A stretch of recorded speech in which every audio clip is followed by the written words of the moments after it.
John Ossoff and other U.S. leaders are working to address the dangers of AI or artificial intelligence.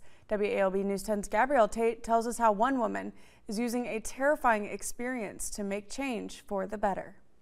It still shakes me. It's still very present and very real.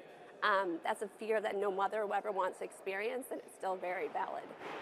Jennifer DeStefano was not with her daughter at the time she received an alarming call from an unknown number.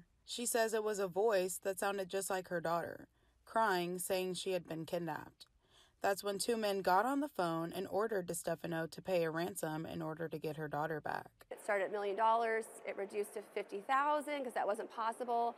I asked for wiring instructions. I found out from 911 that AI is a common scam. They can use not just the voice, but the inflection, the emotion. I still didn't believe it because I talked to my daughter. It was my daughter. DeStefano says the police told her nothing could be done since no kidnapping had actually taken place and no money had been sent. But she and Senator Ossoff say there needs to be consequences for these types of scams.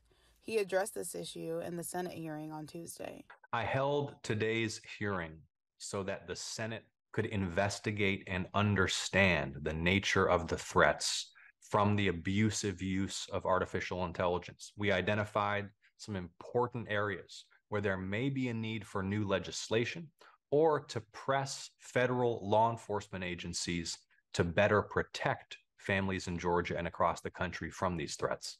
DeStefano adds that action needs to be taken immediately before the abuse of AI becomes even greater. My greatest fear is how is that going to manifest into other areas like human trafficking and abduction of children, because luckily I was an adult who had other adults around me, but what if that was a child? Hey, it's mom, come meet me here.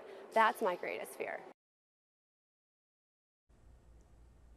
Tuesday's hearing was the first of 3 Senate briefings as congressional leaders try to figure out how to regulate artificial intelligence. Gabrielle Tate, WALB, your hometown news source.